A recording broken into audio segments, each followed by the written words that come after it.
Okay, so firstly, welcome to Beyond the Title, and I can't wait to get into the crux of everything you do. But just before, as a result of your formidable legacy, both as an activist and a campaigner, do you ever get nervous about interviews when you have little idea of their specific agenda? And why do you think it's important to openly discuss the issues which you're synonymous with?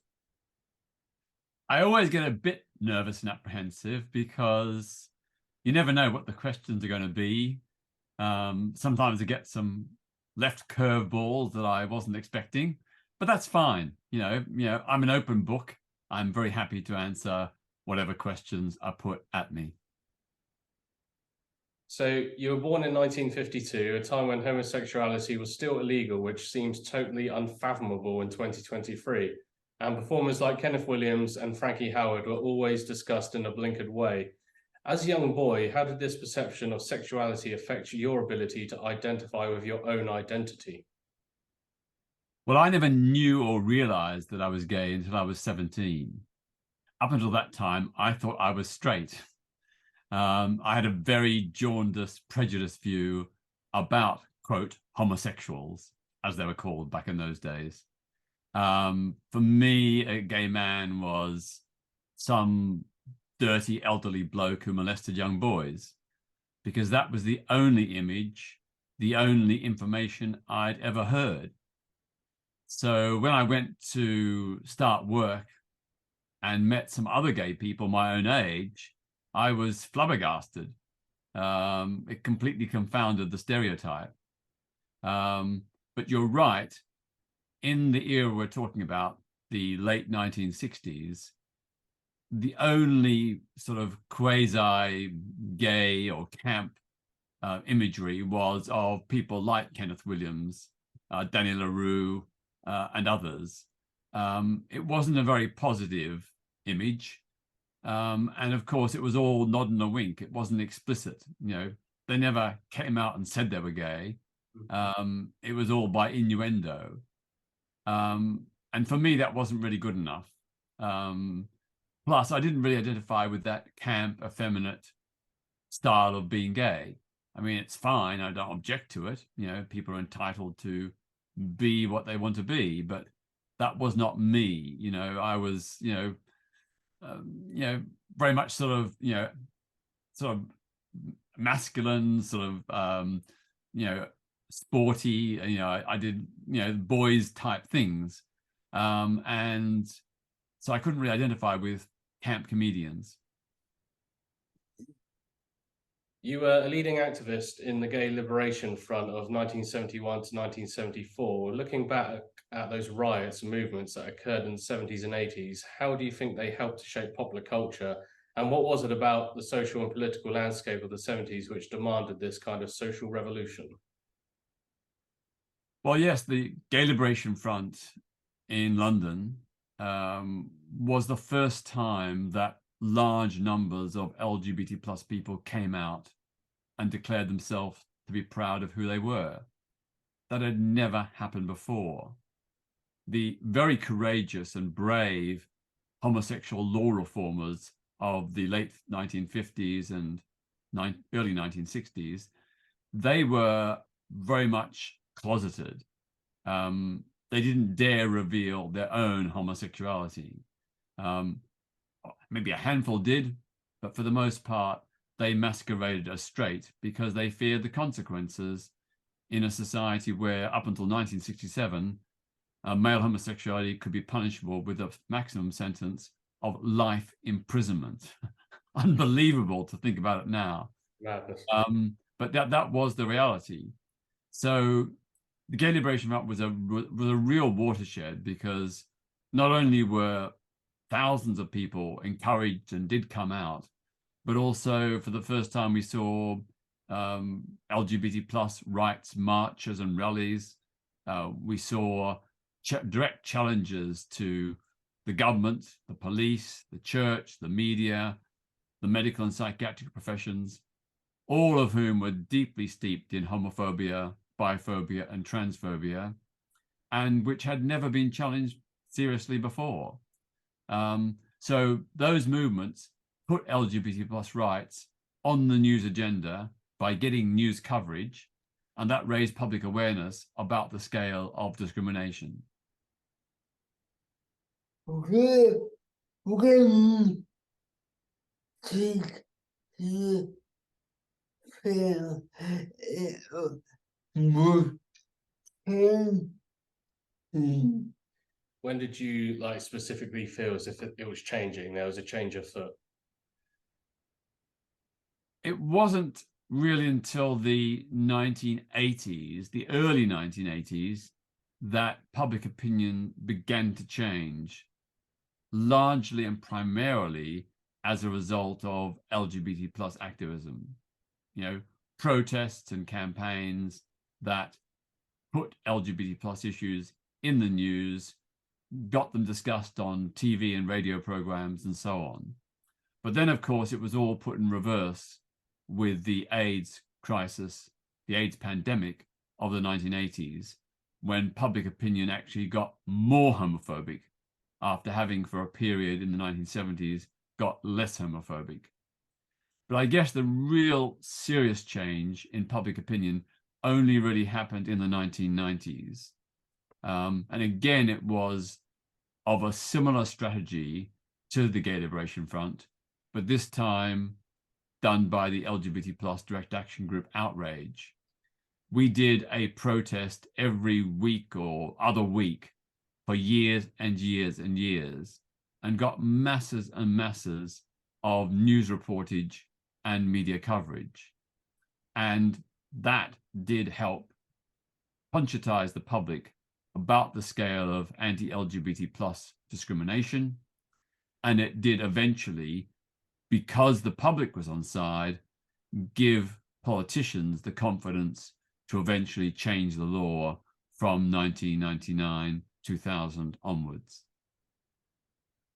The Stonewall riots are always cited as the catalyst for change, but why do you think this one incident sparked such worldwide unrest? Well, there had been earlier previous LGBT plus protests in the United States, not in Britain, but in the United States. But they never got the media coverage and didn't trigger the sort of response by the LGBT plus community that the Stonewall riots did in 1969. They were a symbol. You know, they were a moment that captured the zeitgeist, the imagination. And for LGBT plus people who heard about those riots and the subsequent formation of the Gay Liberation Front in New York, this was a real catalyst, a catharsis, a trigger for movements to spread right across the US to Britain and other Western countries, and subsequently pretty much worldwide. So they were a very important event. It was certainly one of the first times LGBT plus people had fought back against police harassment.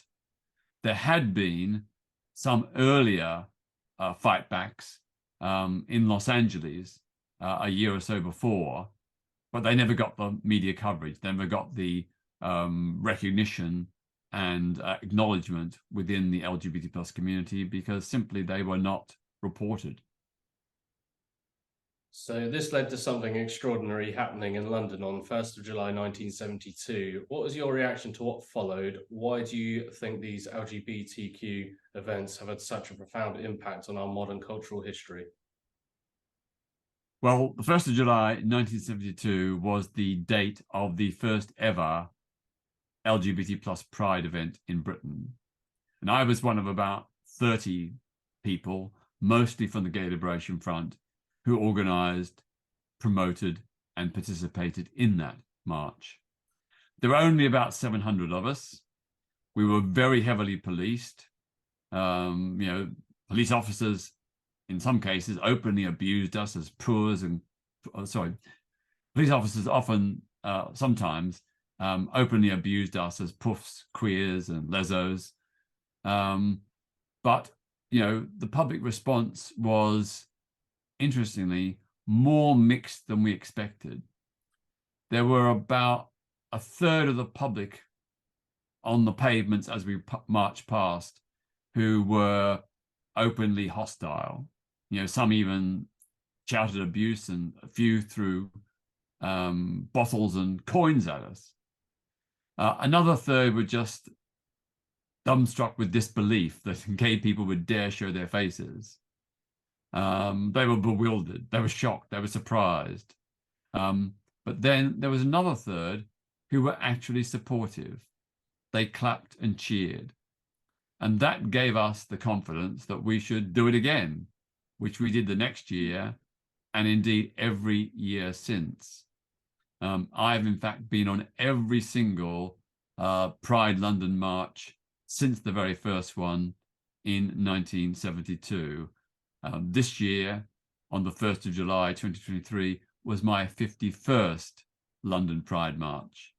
So we have grown from a very small acorn to a gigantic oak, to paraphrase or to use that metaphor. And it's amazing to think that this year, it isn't just one Pride March with 700 people like in 1972.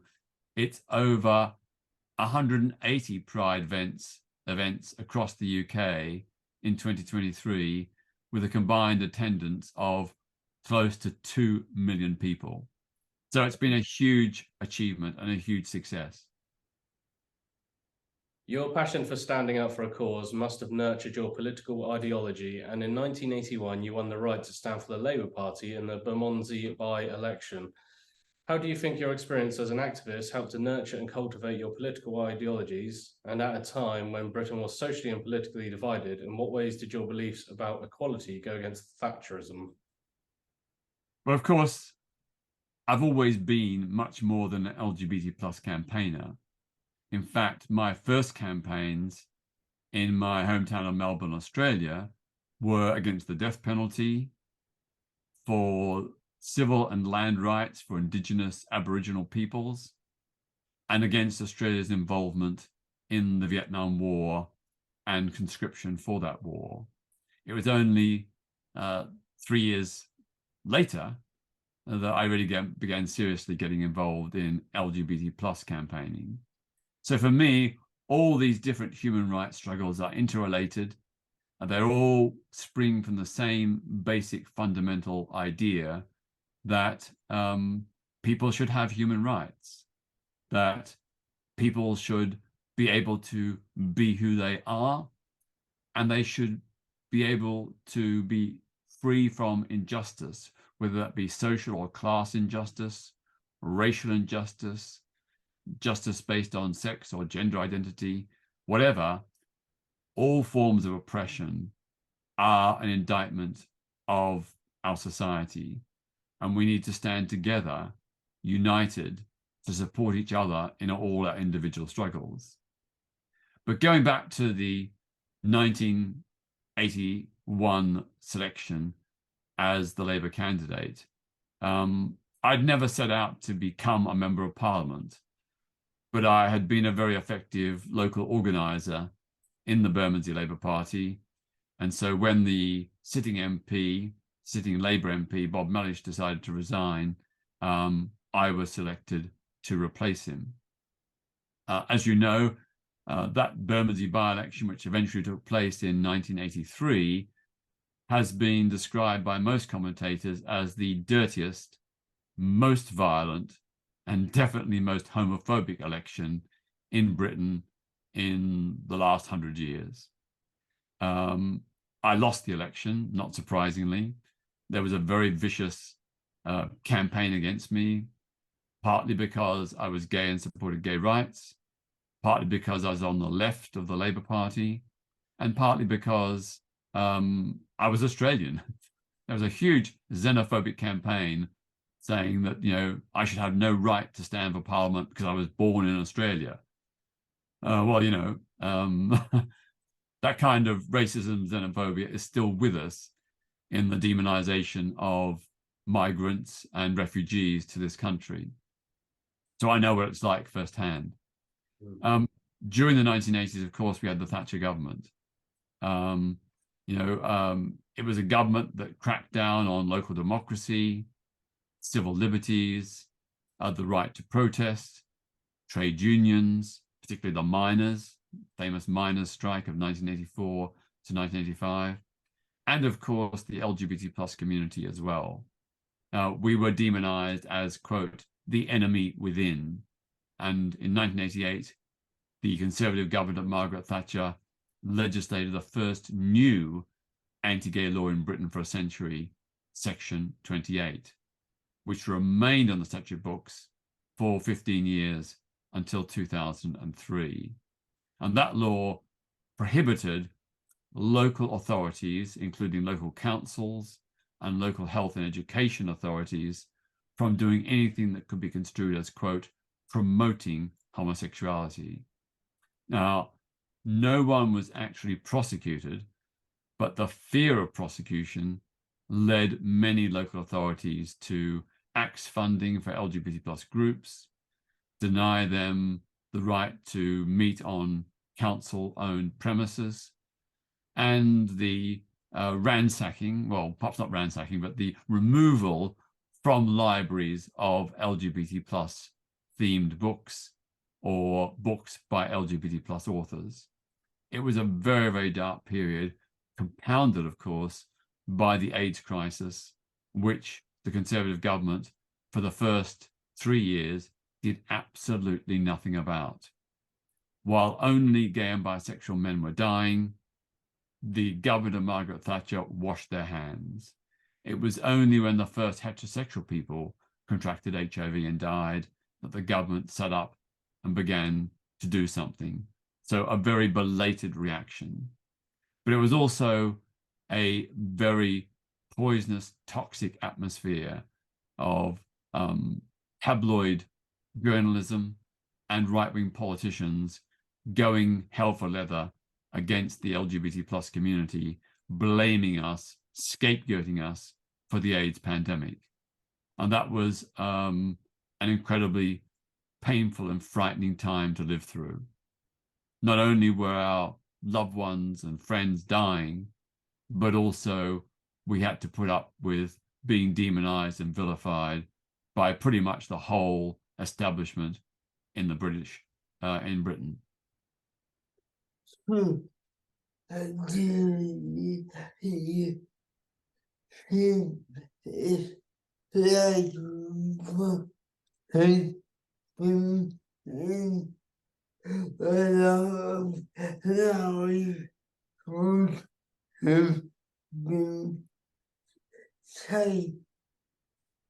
Labour want?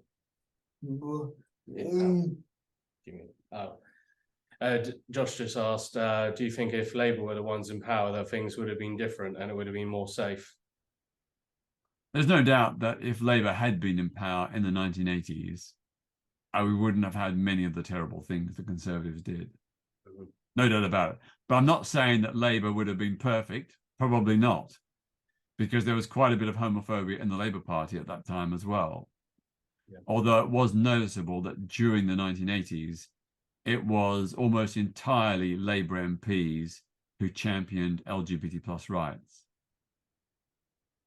So you've kind of covered the next question, but I'll go for it anyway. How were you treated in the corridors of Whitehall as the first openly gay male politician? And to what extent do you think politics has been slow to reflect the LGBTQ plus community, and what needs to change to level things up? Well, I'd say that I was not really an LGBT plus politician because I never got elected. I certainly stood for election and was very vocal about my support for LGBT plus rights, which of course is one of the reasons for the many attacks and demonizations against me. You know, I did my best in that difficult circumstance. You know, other people have also done great work, so I don't want to say it's all about me. It's definitely not. You know, it's all the battles our community has fought for, all the successes we've been achieved have been a collective effort. It's us together that have made the change. Now, I missed the second part of your question. It's basically what needs to change to level things up. What could they do better? Well, up until 1999, Britain had by volume the largest number of anti-LGBT plus laws of any country in the world, some of them dating back centuries. Yet, just 14 years later, by 2013, with the legalization of same-sex marriage, Britain had some of the best laws in the world for LGBTs. So that has got to be the fastest, most successful law reform campaign in British history. I can't think of any other marginalized, discriminated group or community that has achieved so many changes in law in such a short space of time. So that's a huge tribute to the many tens of thousands of unknown, unsung LGBT plus people and straight allies who are part of that process of change. But having said all that, there are still battles to fight and win. 5 years ago, the Conservative government promised to ban conversion therapy. That is the attempt to change someone's sexual orientation or their gender identity. Yeah. 5 years later, we are still waiting. You know, a draft bill was promised. It still hasn't materialized. When it comes to trans people, of course, they did win what was progressive at the time, the Gender Reform Act or Gender Recognition Act of 2004, but that was limited. It's very, very slow and bureaucratic to get a gender recognition certificate. So we are supporting, when I say we, the wider LGBT plus community are supporting the right of trans people to get a gender recognition certificate based on self-ID through making a statutory declaration, which is a legal instrument, which is legally binding and enforceable and punishable if you make a false application or a false declaration. This would speed up the process. It would also remove many of the legal obstacles and the long delays. That exists in 20 countries around the world and many other regions or states or sub-jurisdictions in other countries. It has worked well. It has not resulted in any problems, contrary to what trans critics claim. So there's no reason that Britain cannot proceed with that. And it's quite shameful that the Westminster government blocked Scotland's attempt to introduce trans self-ID, which was not only an attack upon the trans community, but an attack upon the principle of devolution. You know, that right, that power should reside with the Scottish Parliament. It was passed by a huge majority with support of MSPs from all parties. The British government, the Westminster government, should not have blocked it. That is an abuse of the powers of Westminster. So Josh is 36 and it's always been an enigma when it comes to his sexuality and putting a label on what he is. What would you say to assure him that it's okay to be honest with his sexuality? I think one of the most important things we can all do is be honest, true, and authentic to ourselves. You know, it's really important that what you are and what you believe, that you express it, that you assert your right, your human right, to be who you are and to say what you think. Providing you don't break the law or harm other people, providing no one, you know, is unjustly oppressed or victimized because of what you say or do, then you should have that freedom. It's called freedom of speech and freedom of expression. And those are fundamental human rights. I think it is particularly important in the disabled community that LGBT plus people come out, because disabled people generally do not get a fair crack of the whip. You know, there's an incredible amount of discrimination. And just today, I posted on my Twitter feed about an example of disabled access at the Elephant and Castle village in South London, where the lifts have been out of order for 9 weeks. And the landlords and authorities in charge of those lifts have ignored all attempts to get them fixed, all appeals to get them fixed. And that means that disabled people cannot access them. So that's just a real live here and now example of the battles that disabled people have. And of course, within the disabled community, LGBT plus people are even more invisible. So depending on your circumstances, there's no compulsion to come out, but certainly coming out does lift the burden of leading a secretive double life. And it does provide, positive role models for other LGBT plus disabled people. So you make the decision and I'll support whatever you decide. So through your activism, campaign and charity work, you crossed paths with a whole host of household names who wish to add their name to a cause which they believe in. In your opinion, how important is it for high-profile individuals to be a voice for something they're passionate about? It's really important that people who have a public profile don't just use it for their own aggrandizement and advancement. It's really important that they use their power and influence to amplify and uplift others. So there's been many examples of, for example, people like the lesbian TV presenter Sandy Toksvig, or the film actor and TV presenter Stephen Fry, using their voices to amplify not just LGBT plus issues, but women's rights issues, environmental issues, and many, many more.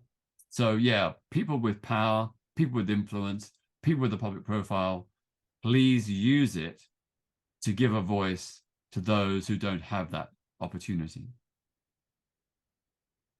In doing this, you have charted the careers of some of remarkable people. How could a barman at the Vauxhall Gay Pub, the Elephant and Castle, go on to become one of the most successful entertainers of his generation? What's Paul O'Grady's legacy?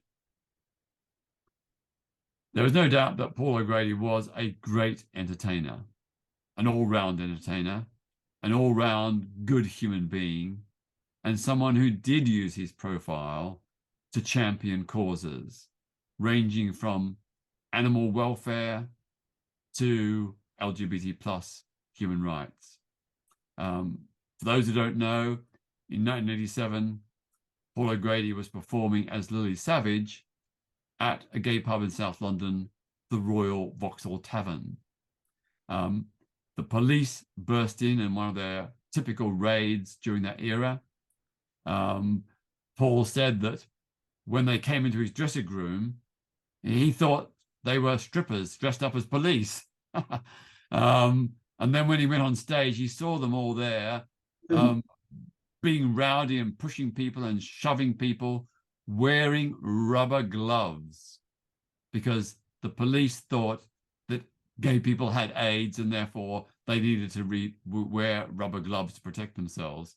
Anyway, Paul O'Grady's quip was, when he saw the rubber gloves, "Oh, I see you're here to help with the washing up." That was typical of Paul.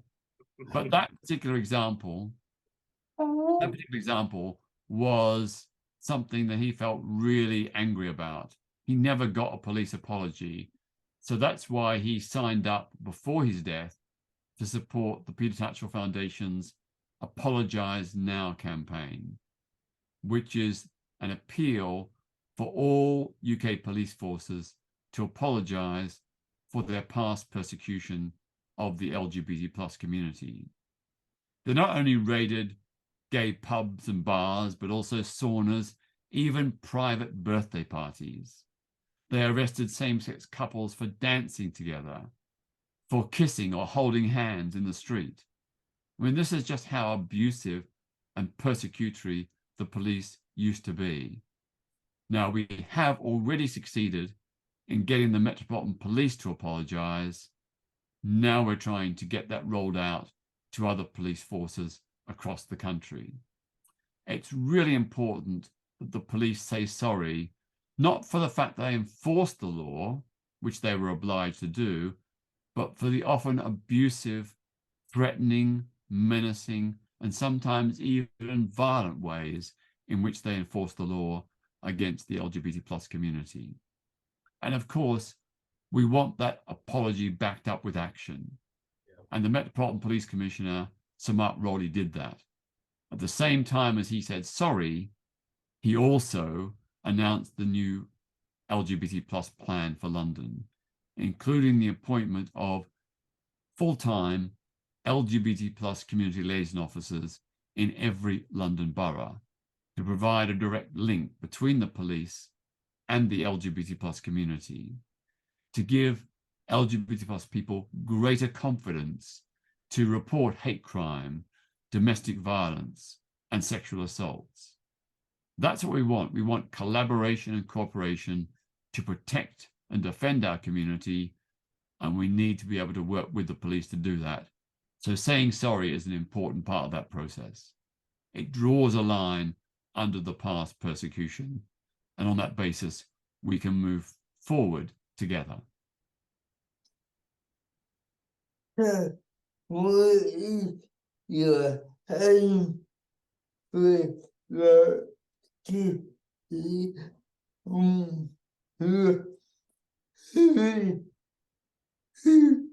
okay, but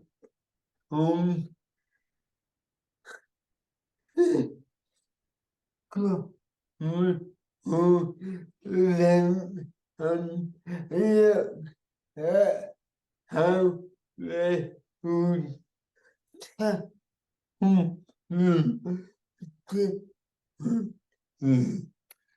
So what's your aim with this? Is there an angle where maybe you could go to the police and say to them, look back at like historical events and see how they could have tackled them differently and how they would, re-educate themselves for future events? Absolutely, that is part of the process, and we are advising the police about examples of bad practice in the past.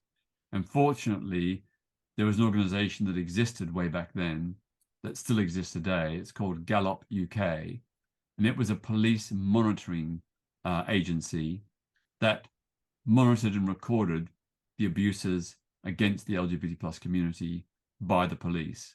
And they've got a vast archive of reports which detail these incidents.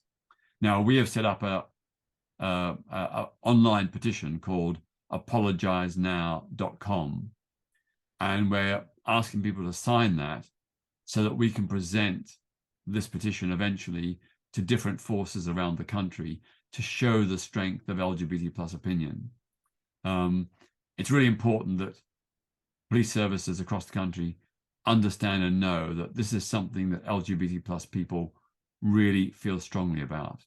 But we're also asking for straight allies and friends to sign it as well, because we really value the support of heterosexual people. We together are stronger. The LGBT plus community is a small minority. We need straight support.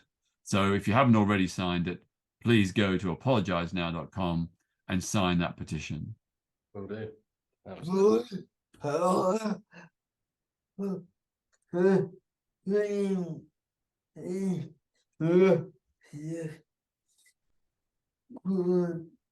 Yeah, when Josh uploads this to his website, he'll put a link to that in the description so we can share it around and get more people interested and signed on. That's great. Thank you very much, Josh. That's really appreciated. So your Netflix documentary, Hating Peter Tatchell, looks at your remarkable career as a political and social activist. In making this, what conclusions did you make about how far we've come as a society in tackling inequality? Well, the film was not actually made by me. It was made by an independent filmmaker, Christopher Amos. He came to me back in 2015 because he was very surprised that there had been no film about my life of campaigning. So it's his film. He had total independence. I didn't interfere in any way. The only thing was that I collaborated with him to give him copies of old TV programs that he could get remastered and used in the film, to give him contacts of people who could perhaps talk about my work. And of course, he followed me to Moscow when I protested on the opening day of the World Cup in 2018. But it's basically his film under his editorial control. But I collaborated with him because I want to show that social change is possible. And through my own campaigning, to give people tips and ideas on how to achieve it. Now, I'm not saying that my ideas are the only ideas or the best ways, but I think you can see that there are some good examples of how to make change, and people can adapt them to whatever they're campaigning about. It might be something simple like getting a derelict site converted into a neighborhood park or new low-cost community housing. You know, whatever you care about, you know, do something. Don't leave it to others, because they might be leaving it to you. So I hope that watching the film on Netflix, Hating Peter Tatchell, people will be inspired to be change makers in their own right. Now, I'm not expecting you to be full-time change makers like me, but you can do your little bit, and every little bit does help. It does make a difference. So looking back at your career, what's your proudest achievement? That's a really hard one, because I've done so much over the last 56 years, and I still plan to carry on for another 20 or so years. Maybe possibly retirement in my mid-90s, maybe. But if I'm fit and healthy, I probably will carry on beyond that. You know, there's lots of things I'm proud of, but you know, not proud for me, but proud in the sense that it helped change perceptions or change the way in which institutions operate. Probably one of the proudest is the campaign by the Direct Action LGBT group Outrage in the 1990s against police harassment. This was at a time when, by the late 1980s, police arrests, convictions and cautions for consenting same-sex behavior was almost as great as in 1954-55, when Britain was gripped by a McCarthyite anti-gay witch hunt, and when male homosexuality was totally illegal. So I'll just repeat that. By the late 1980s, those levels of arrests and convictions and cautions was almost as great as in the 1950s.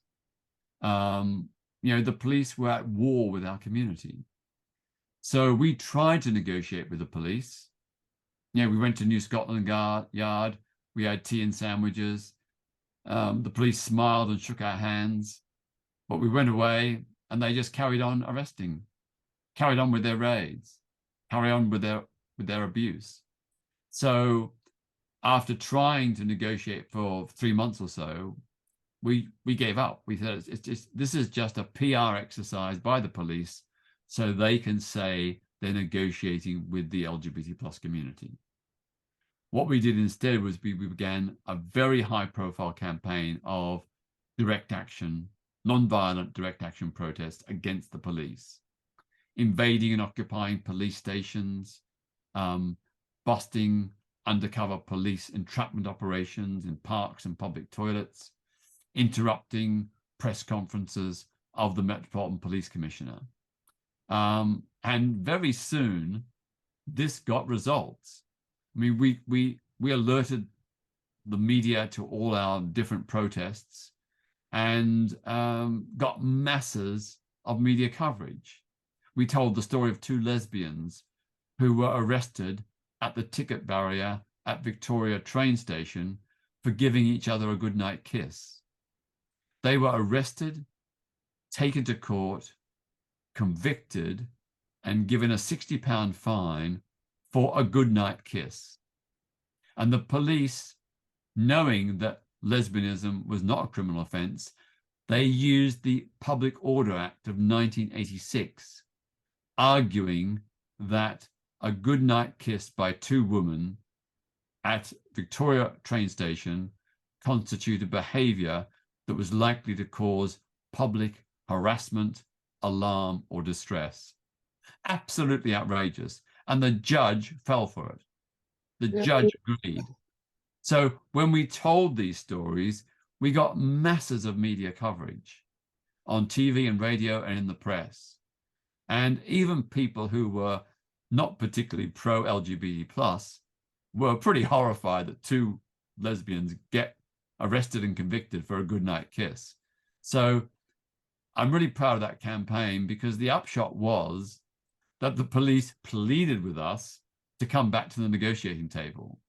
You know, they lost the PR war. Public opinion turned against them. And so they called us back. And when we came back with a list of about a dozen demands for a non-homophobic policing policy. Within 1 year, 3/4 of those demands had been agreed. And within 3 years, the number of gay and bisexual men convicted for consenting same-sex behavior, and a handful of lesbians, it fell by 2/3, the biggest, fastest fall ever recorded. So we literally saved thousands of bi and gay men from conviction and the indignity that went with it, and including often being sacked from their jobs, evicted from their homes, the breakup of their marriages, and even sometimes violent attacks upon their homes. So I'm really proud of that, because it did make a big, big difference. Direct action worked where lobbying had failed.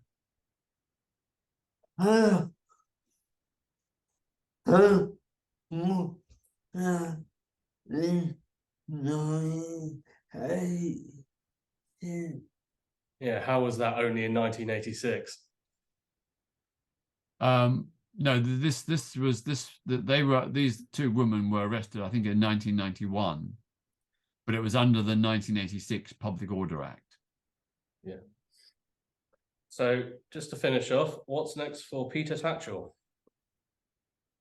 Well, there are so many human rights abuses going on in Britain and around the world. I can't do them all, but of course, you know, I do want to do my bit, and together with other people who are doing their bits, that's how we collectively, cumulatively make change.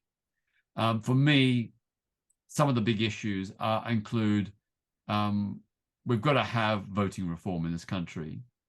Under the first past the post voting system, no political party in Britain has won a majority of the public vote since 1931. Every government since then has won power, with the exception of 2010, based on a minority of the popular vote. So, for example, in 2019, Boris Johnson and the Conservatives won only just under 44% of the vote. In other words, 56% of people voted against them, but they won an 80-seat majority. Now, that is not democracy. That is not what the Chartists and suffragettes fought for. So that's an issue that I've been championing passionately for decades, and I will continue to do so. You know, it's so wrong that Keir Starmer is refusing to back proportional representation, which already exists and works very well in Scotland, Wales, Northern Ireland, and for the London Assembly, despite the fact that nearly 80% of Labour Party members want proportional representation. He is going against an overwhelming majority of the party members, and that is not democracy. It's a very authoritarian, autocratic stance to take. Another big issue is to champion the rights of refugees. You know, the plan to send them to Rwanda is unconscionable. Rwanda is not a safe country. Rwanda is not the way to go.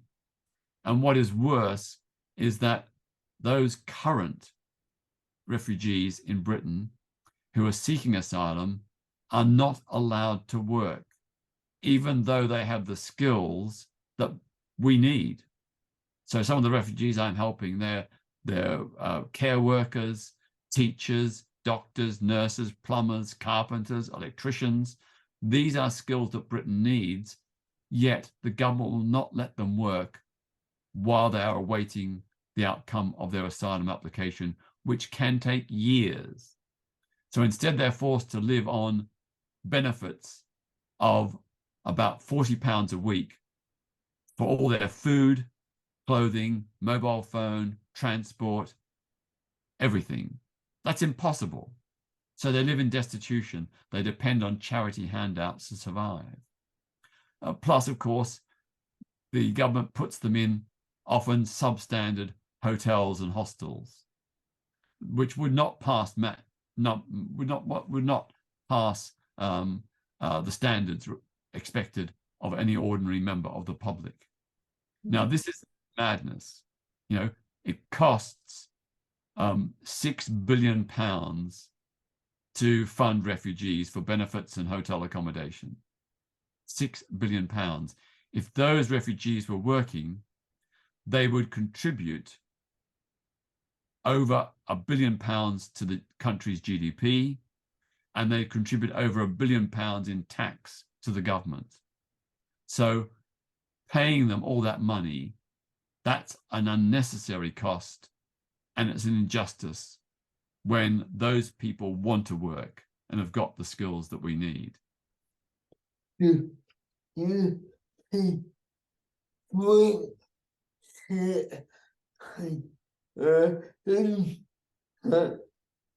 you think Brexit had an impact? There's no doubt that Brexit has been a disaster, an absolute disaster. We have lost jobs, we have lost investment, we've seen rising inflation in terms of not only food prices, but all kinds of things that people need and buy. We've seen huge tailbacks at Dover.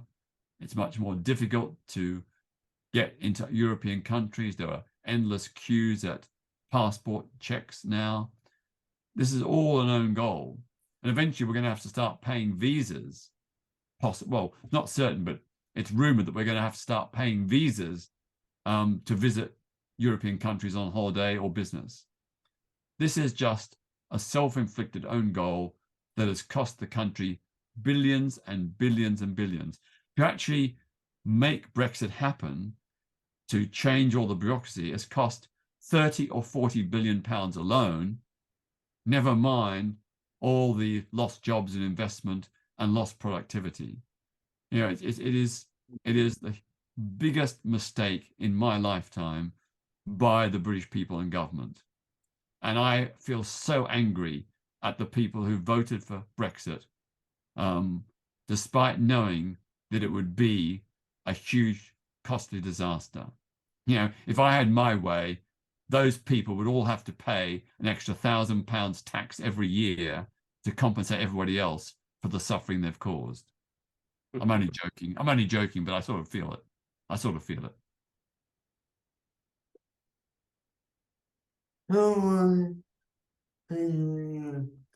All right, well, that's a good way to end, I think. Thank you very much for your time today, Peter. Well, thank you, Josh. It's been a great honor and a privilege to join you. Keep up doing the podcast, the videos. It's great. I'll just finish by saying that if anybody's interested, want to find out more about the work I do, please go to my foundation's website, which is petertatchellfoundation.org. In the top right-hand corner, there's a little button which says Join Us. If you give us your email address, we will send you a weekly email bulletin about a range of LGBT plus and other human rights issues. A lot of them below the radar that never get reported. But yeah, that's totally free. There's no charge, and you can unsubscribe at any time. Finally, I'll just finish with my motto. Don't accept the world as it is. Dream of what the world could be, and then help make it happen. Perfect. Thank you very much. All the best. Thank you. Thanks very much. Thank you so much. Yeah. Thank you as well. You had a good work.